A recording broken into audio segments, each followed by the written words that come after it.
Strong dollar vs gold. The silence before a storm is always the most deceptive. Markets hum along, prices tick up and down in their predictable rhythms, and everyone assumes tomorrow will look like today. But beneath that surface, calm pressure builds, forces accumulate, tensions mount, and then, without warning, everything changes. Not gradually, not with courtesy or advance notice, but suddenly, violently, reshaping the landscape in ways that leave most people stunned and unprepared. We're living in one of those moments right now. The kind of moment that future historians will look back on and say, of course it was obvious. But it's never obvious when you're living through it.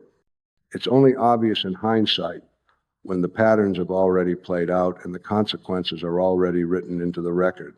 Right now, two of the most powerful forces in the global financial system are locked in a struggle that most people aren't even aware of. On one side, you have the dollar, the world's reserve currency, the foundation of international trade, the asset everyone reaches for when chaos erupts. On the other side, you have gold, the metal that has survived empires, outlasted currencies, and served as the ultimate store of value for thousands of years. These two are not just competing for investor attention. They're competing for legitimacy, for trust, for the very definition of what money should be in an age of unprecedented monetary experimentation and debt accumulation. And the outcome of this battle, this collision between fiat promise and tangible reality, will define not just 2025, but the entire trajectory of wealth preservation for the decade ahead. What makes this moment so extraordinary is that both forces are asserting themselves at the same time.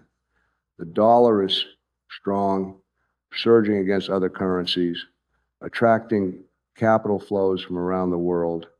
Yet gold, which should theoretically collapse when the dollar strengthens, is holding firm. In some moments, it's even rising alongside the dollar, defying the relationship that has governed precious metals markets for generations. That divergence is not a glitch. It's not noise. It's a signal. And when you see signals like this, signals that break the established patterns, you need to pay attention because they're telling you that something fundamental is shifting beneath the surface, something that will catch the unprepared off guard and reward those who understand what's really happening. If you're here because you want more than headlines, because you refuse to accept the narratives that everyone else swallows without question, then subscribe to this channel right now. The analysis we're diving into today is just the beginning. There's more coming, deeper insights, more connections, more clarity about the forces reshaping our financial reality, and you won't want to miss a single piece of it. Let's start by stripping away the myths. The dollar and gold are often portrayed as simple opposites. When one goes up, the other goes down. When the dollar is strong, gold is weak. When the dollar is weak, gold is strong. That's the textbook relationship, the one that gets repeated in every financial media outlet, the one that shapes most people's understanding of these markets. But like most textbook relationships, it's an oversimplification. It captures a kernel of truth while missing the deeper complexity. Because the reality is that the dollar and gold are not just inversely correlated assets.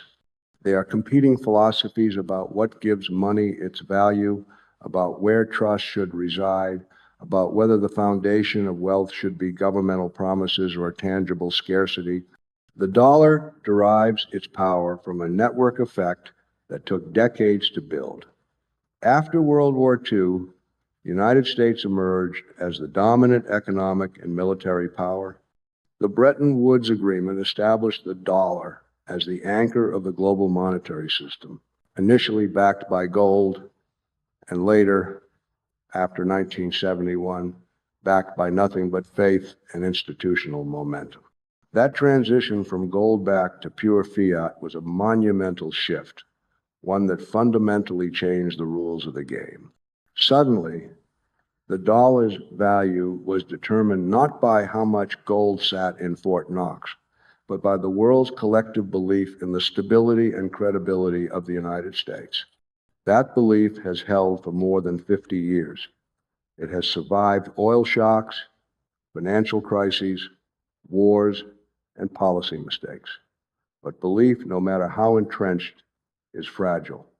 And right now, that belief is being tested in ways it hasn't been since the system was created. Gold, by contrast, doesn't ask for belief. It doesn't require trust in any government, any central bank, any set of policymakers. It simply exists. It's scarce. It's durable. It's divisible. It's recognized across cultures and across time as a store of value. When you hold gold, you're not betting on the competence of the Federal Reserve or the fiscal discipline of Congress. You're betting on something much simpler and much more reliable, the idea that scarcity has value and that tangible assets outlast paper promises. That's why gold has survived every currency collapse, every hyperinflation, every default in recorded history. It doesn't depend on the system, it exists outside the system. And in moments when the system itself becomes questionable, gold reasserts itself with a force that shocks those who dismissed it as a relic. What we're seeing now is a moment where both narratives are colliding with unusual intensity. The dollar is strong because the world is chaotic. Capital is flowing into the United States because, despite all its problems, it still looks safer than most alternatives. Europe is struggling with energy crises and political fragmentation. China is dealing with property market implosions and demographic decline. Emerging markets are facing debt burdens and capital flight. In that environment, the dollar benefits. It's the cleanest dirty shirt, as the saying goes. But here's the twist. The very conditions that make the dollar look attractive in the short term are also conditions that undermine confidence in the long term. Because chaos doesn't just drive capital into dollars, it also drives people to question whether any fiat currency, even the dominant one, can maintain its value when debt levels are unsustainable, when deficits are structural, when monetary policy has painted itself into a corner with no easy exit. This is where gold enters the picture with renewed relevance. It's not rising because of some speculative mania or because retail investors are piling in. It's rising, or at least holding its ground, because institutional players, the people who manage billions or trillions of dollars, are quietly diversifying. They're reducing their exposure to dollar-denominated assets. They're buying physical gold. They're storing it in vaults outside the traditional financial system. And they're doing this not because they expect the dollar to collapse tomorrow, but because they understand that the probability of a significant devaluation event, whether through inflation, currency crisis, or deliberate policy choice, is higher now than it's been in a generation. Central banks are leading this shift. And when central banks move, you should pay attention. These are not retail investors making emotional decisions. These are institutions with access to the best data, the best analysts, the best understanding of how the global financial system actually works. And they're buying gold at record rates. China has been adding to its reserves. Russia accumulated aggressively before sanctions limited its options. India, Turkey, Poland, Singapore, the list goes on. These are not random purchases. They're strategic decisions reflecting a reassessment of risk, a recognition that holding too many dollars, too many treasury bonds, too much exposure to a single country's policy decisions is dangerous. Gold provides diversification, it provides optionality, and most importantly, it provides insurance against the scenarios that central bankers worry about but rarely discuss in public. Now, let's talk about what's driving the dollar's current strength, because understanding that is crucial to seeing where this is headed. The primary driver is interest rate differentials. The Federal Reserve has been raising rates aggressively to combat inflation. Higher rates make dollar-denominated assets more attractive because they offer better returns. Capital flows into those assets, driving up demand for dollars. That's the textbook explanation. But there's more to it. The dollar also benefits from its role as the global reserve currency. When uncertainty rises, when geopolitical tensions flare, when financial markets wobble, the world reaches for dollars. Not because the dollar is perfect, but because it's the most liquid, most widely accepted, most institutionally embedded currency in existence. That network effect is powerful. It creates self-reinforcing demand. The more the world uses dollars, the more it needs dollars. And the more it needs dollars, the stronger the dollar becomes. But that strength comes with costs. A strong dollar makes American exports more expensive, hurting manufacturers and exporters. It increases the real burden of dollar-denominated debt for foreign borrowers, creating stress in emerging markets. It puts downward pressure on commodity prices, since most commodities are priced in dollars, and it exacerbates trade imbalances, widening the current account deficit and requiring even more capital inflows to finance it. In other words, the dollar's strength is not a sign of underlying health. It's a sign of relative attractiveness in a world where alternatives look even worse. That's a fragile foundation, and fragile foundations tend to crack when pressure mounts. Gold, meanwhile, is responding to a different set of forces. It's responding to the long-term erosion of purchasing power that comes with persistent inflation and monetary expansion. It's responding to the geopolitical fragmentation that makes reliance on any single currency risky. It's responding to the realization that debt levels in most developed economies are not going to be repaid in real terms. They're going to be inflated away, restructured, or defaulted on. And when those adjustments happen, the value of paper assets denominated in those currencies will suffer. Gold doesn't suffer in those scenarios. It benefits because it's the asset that doesn't depend on anyone's promise, anyone's policy, anyone's ability to manage an increasingly unmanageable situation. This brings us to a critical concept that most investors overlook: the difference between nominal strength and real strength. The dollar can be nominally strong, rising against other currencies, while simultaneously losing real value through inflation. That's exactly what's happening now. Yes, the dollar is up against the euro, the yen, the pound, but what can that dollar buy? How much has its purchasing power eroded over the past few years? Food costs more, energy costs more, housing costs more, healthcare costs more. The things people actually need are more expensive. So the dollar's nominal strength masks a real decline, and gold, which is priced in dollars, is adjusting to reflect that real decline. That's why it's not collapsing despite the dollar's rise. It's pricing in the loss of purchasing power that the currency markets are temporarily ignoring. There's also a timing issue at play. Markets don't move in straight lines. They oscillate. They overshoot. They correct. The dollar's current surge could persist for months, driven by Federal Reserve policy, safe haven flows, or momentum trading. But history shows that when the dollar rises sharply, it often sets the stage for an equally sharp reversal. And when that reversal comes, gold doesn't just rise, it explodes. Because the capital that had been sitting in dollar assets, complacent and confident, suddenly realizes that the risk-reward calculus has changed. That capital doesn't rotate slowly.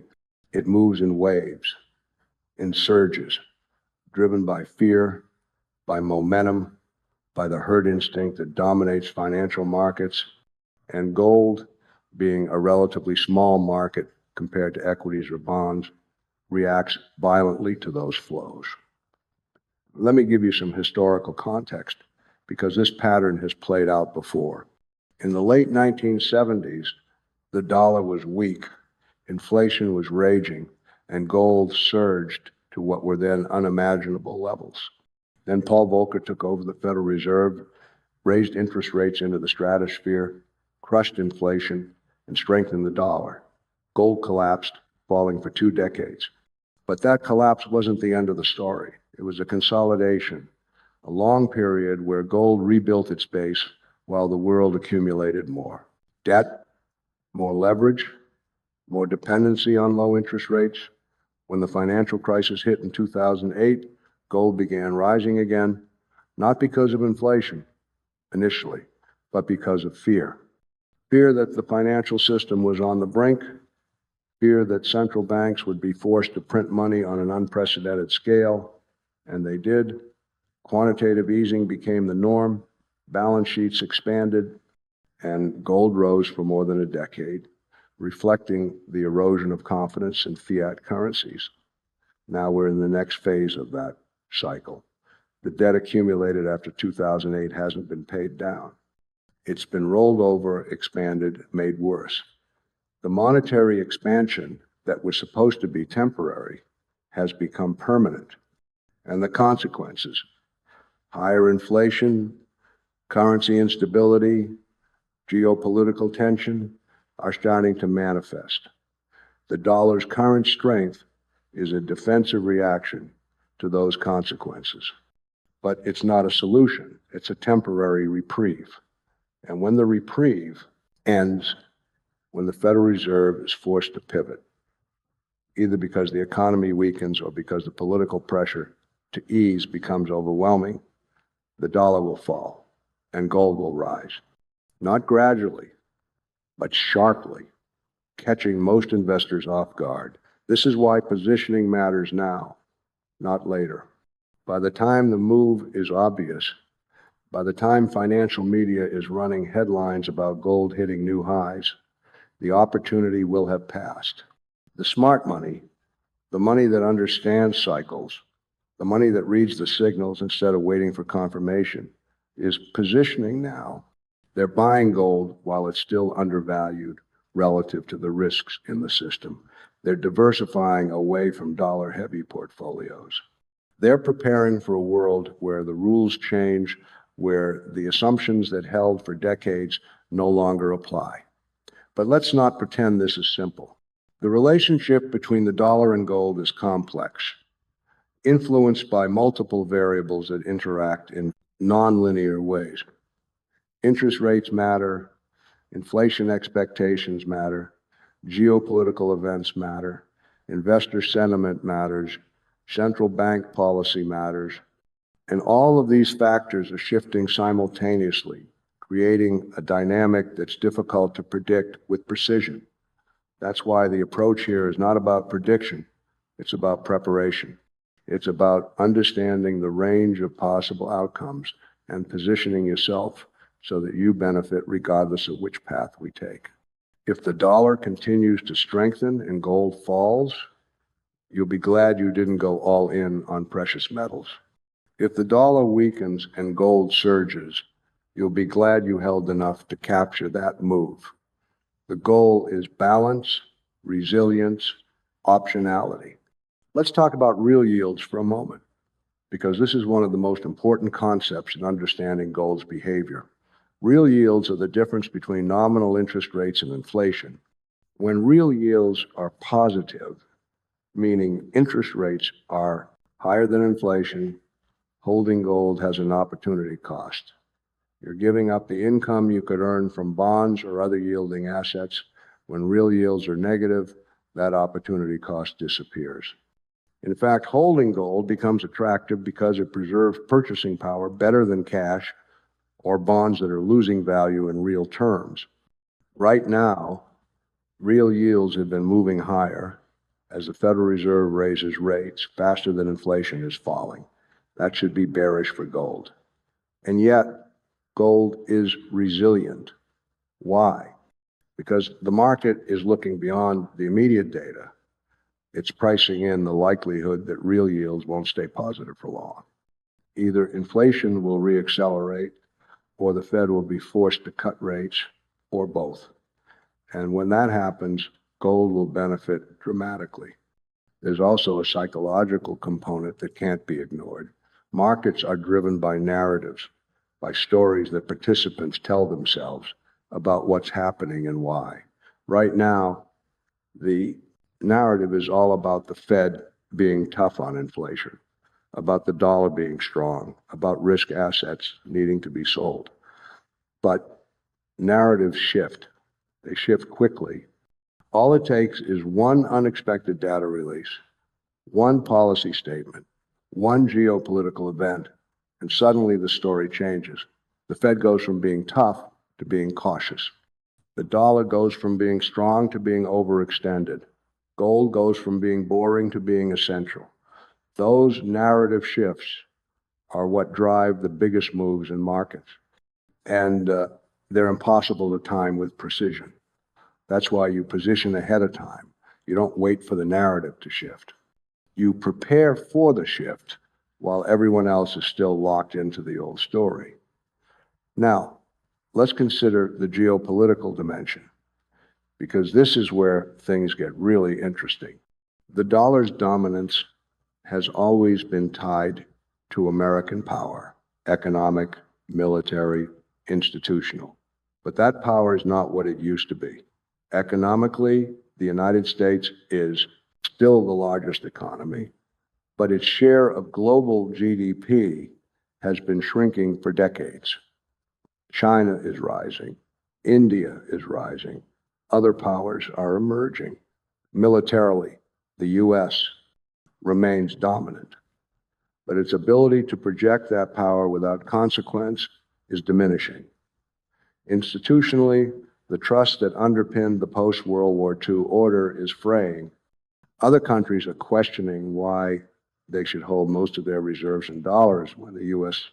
can weaponize access to the financial system through sanctions, freeze assets, or devalue their holdings through inflation. This questioning has led to a quiet but significant shift. Countries are diversifying their reserves. They're accumulating gold. They're exploring alternatives to the dollar for trade settlement.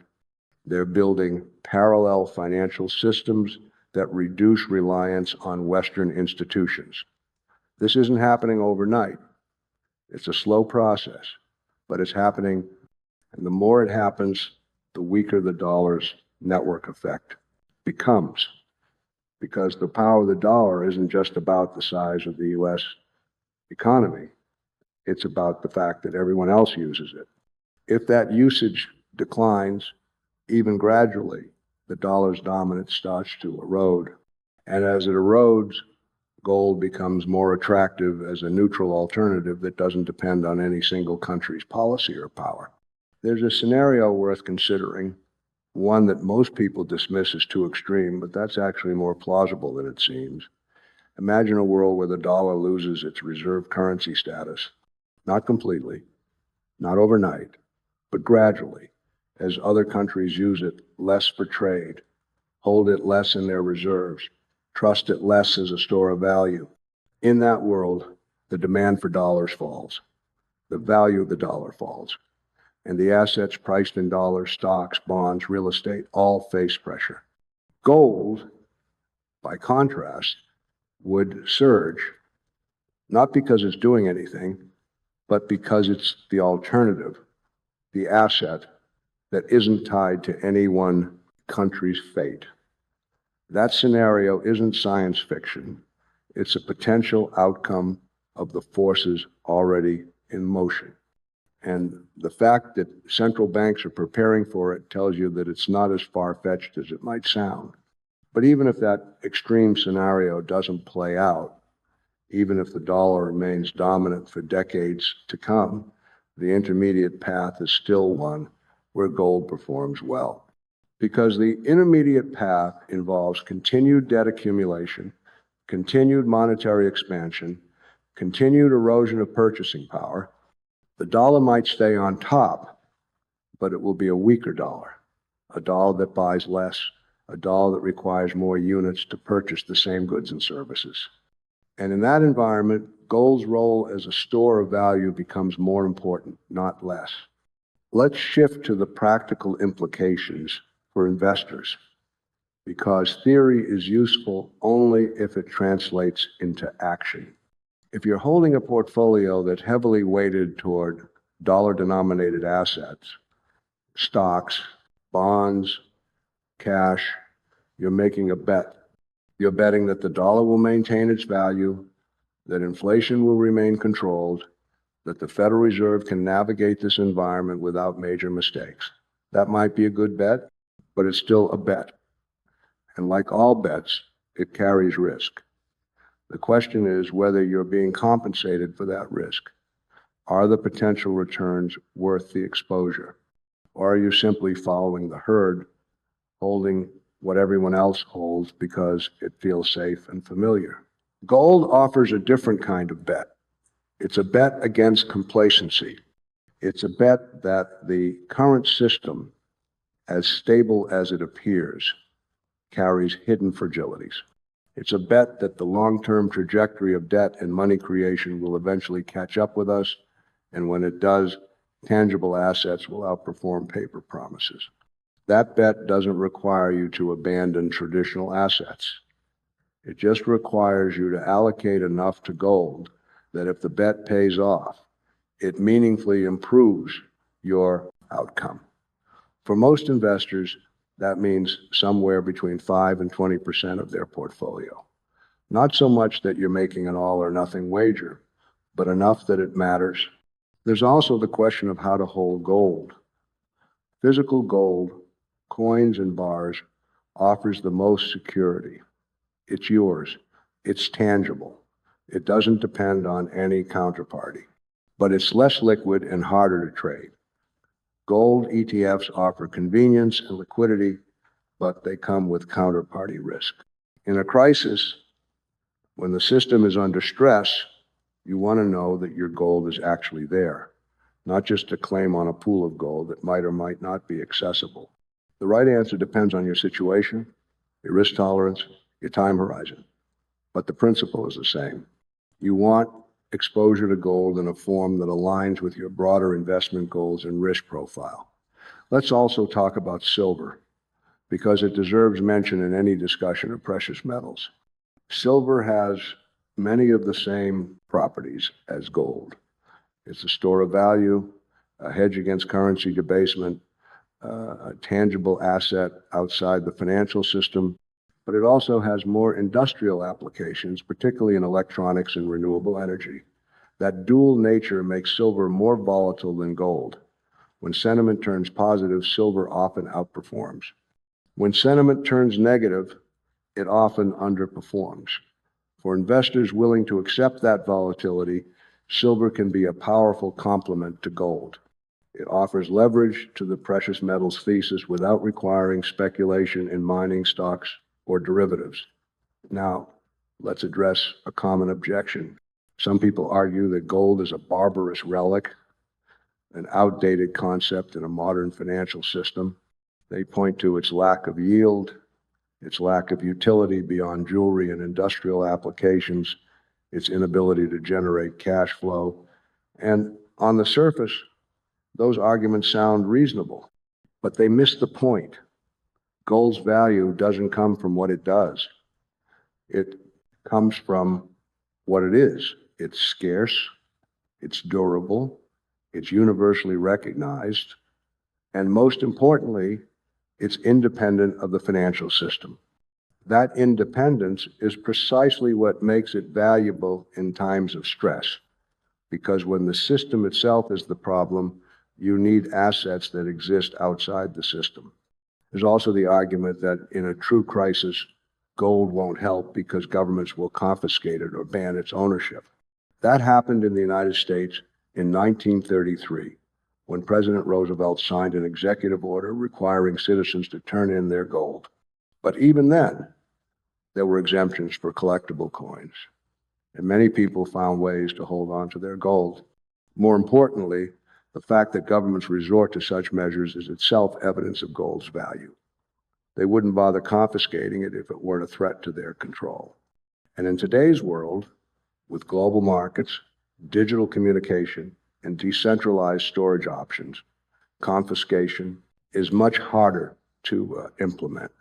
Not impossible, but harder.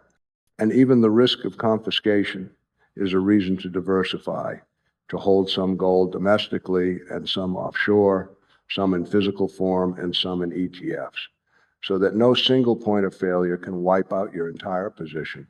Let's return to the central theme, the battle between the dollar and gold. This is not just an investment story. It's a story about power, about trust, about the future of money itself. The dollar represents the centralized, government-backed model. It's efficient, liquid, widely accepted. But it's also vulnerable to policy mistakes, to political pressures, to the temptation to debase for short-term gain. Gold represents the decentralized, market-based model. It's less efficient, less liquid, harder to use for everyday transactions, but it's also immune to policy mistakes, to political pressures, to debasement. The question is, which model will dominate in the years ahead? And the answer is probably both.